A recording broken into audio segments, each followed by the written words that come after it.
We're going to bring in Kingview Asset Management Chief Investment Officer Scott Martin, Gary Kaltbaum of Kaltbaum Capital Management. Both are Fox Business contributors. And former Dallas Fed advisor Danielle DiMartino Booth. Good to see you all.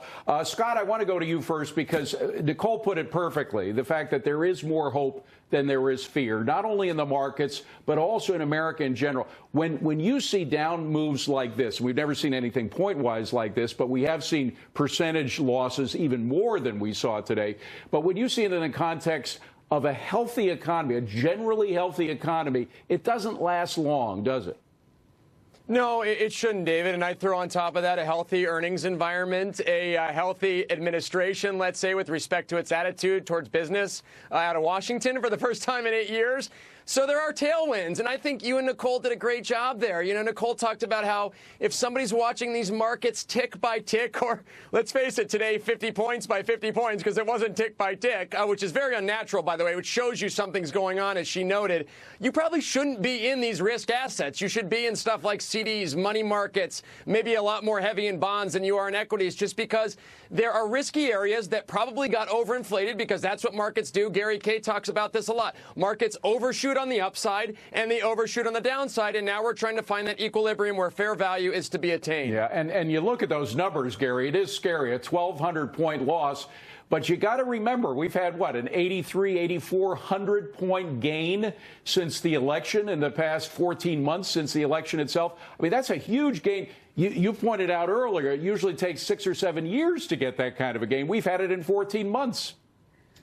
Well, look, the good news is you are correct. 8,400 points in 15 months is about 6 to 7 years, as I wrote, and we really have not had a bear market since '09 of consequence. The bad news is my big worry.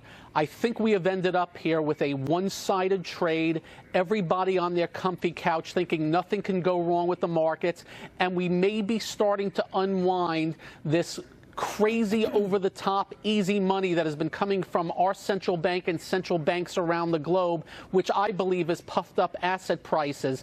So I do believe there's probably some more to go, maybe a little bit more to go than most think. And I would not be surprised to give back half of what we got from the election, which would be another probably 1,500 points. Okay, perfect segue to Danielle, who worked with the Fed. Danielle, what about that? It's clear that central banks around the world have been buying up too many assets over the past couple of years in order to keep the interest rates low. They want to, now that economies are beginning to get better, get healthier, they think it's time to unwind that. How much damage is that going to do to the markets beyond what happened today?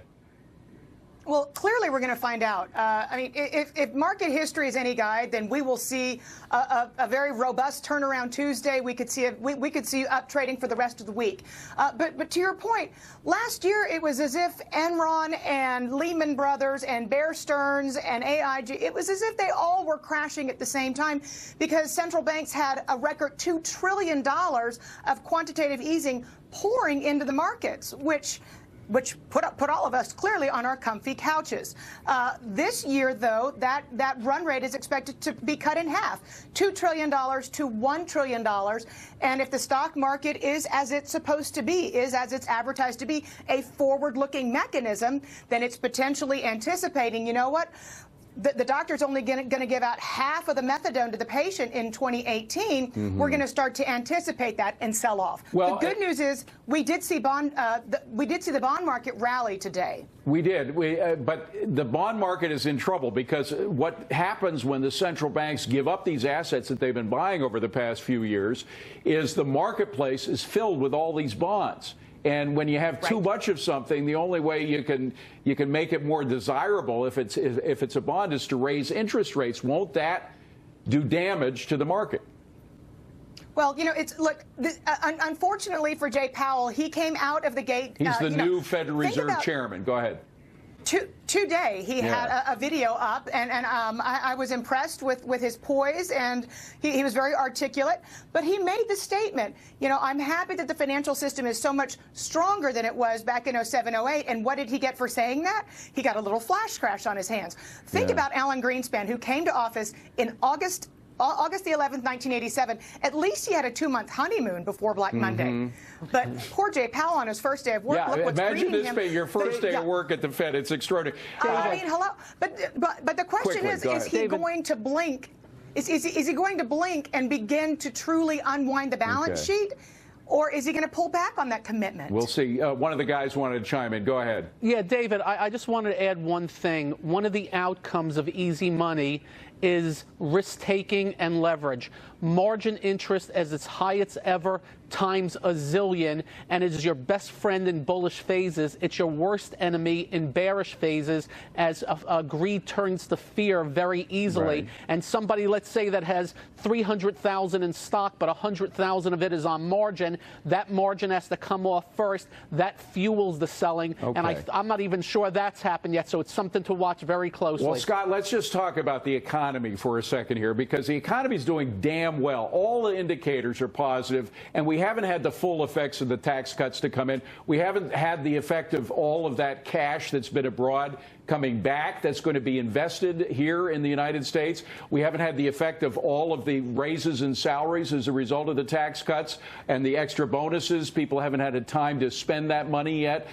Once all of that really begins to kick in a little more than it has, won't that give even more of a boost to the economy, and won't that reflect itself in a healthier market? Yeah, I think, David, that's the foundation to the floor. And don't forget the Treasury Department, my friends, which is getting record revenues of taxes in. So that's even before the passage of this tax cut, which I believe is going to generate more tax revenue down the road. That's not what the CBO says, by the way. They don't believe in the positive effect of tax cuts the way you and I do. Yeah, right. And then let's look back in the history of the CBO and how right they've been. Exactly. My goodness. But I'll tell you what's interesting, right? I mean, and they have an agenda just like, we've seen before in some of the other think tanks. So the point is this. That is the floor, though, because unlike, I'd say, 07 or unlike even 2000, valuations, in my opinion, aren't terribly extended. There aren't those warning signs, those signals flashing as they were back in previous crashes that said, hey, things are topping out. Things are actually, I believe, just starting to reaccelerate. Well, Nicole, the problem with the marketplace, and a lot of folks out there realize this, is that sometimes the stock market doesn't reflect the economy. During the Obama administration, sometimes the economy was terrible, yet the stock market was going up. Now it might be just the reverse. In fact, we got great news about jobs on Friday, but within that great news, there was the details about people getting more money, which is good. Everybody wants a better salary, but that concerned a lot of people about inflation, whether or not that's going to stimulate inflation even more than it already has been stimulated. Did that spook the markets? Nicole. Wage growth obviously has been front and center, and that's something that we've wanted. When you start to see inflation, you're going to see rates going up. That could technically spook the markets, but you shouldn't think of rates going up. We're coming off of historic levels. It's more of a normalization of rates moving higher than it is rate hikes. Wage growth is wonderful. That's what we want to see for the American people. What is a little worrisome is the Nikkei in Japan has opened up down 4.5%. Korea's Kospi's down over 2% this morning. And we're seeing this divergence with our own futures looking higher, but after the bell, they were looking lower. Expect some volatility and some volume tomorrow morning. Danielle, as far as I'm concerned, the only thing the Fed should be doing is focusing on the dollar, the value of the dollar. And that took a little bit of a hit last week when we heard our Treasury Secretary Mnuchin suggest that the dollar should be a little cheaper than it is. That was actually what preceded the market crash in 1987 when the market went down 22%. That was October 19th. The day before, the Treasury Secretary, then James Baker, said the dollar was too strong. So I'm wondering if this talking down the dollar on the part of the Treasury is part of the reason why the markets went down. Well, it certainly does complicate the job for the Federal Reserve to have the Secretary Mnuchin out there making those kinds of comments, which he wisely tried to back off of the following day. But the words were set in stone, as it were. And you're right, the markets reacted accordingly. The Fed should be heartened by the fact that it looks like the dollar may have found a floor. If the markets begin to anticipate the strong growth coming out of Europe and the fact that it looks like European monetary policy is going to be a lot tighter than ours by the end of the year, then we should actually see the dollar strengthen into 2018. Hey, really David. quick, I don't have time for anything more than just a round robin, but starting, Nicole, with you, what happens tomorrow? Do we see a Dow ending lower or higher? Higher on the end of the day. Wild guess. Higher on the end of the day. Scott Martin, what do you think? I think down at first, David, and then higher by the end of the day. Gary? I think we're going lower over the next few weeks, probably lower tomorrow. Danielle?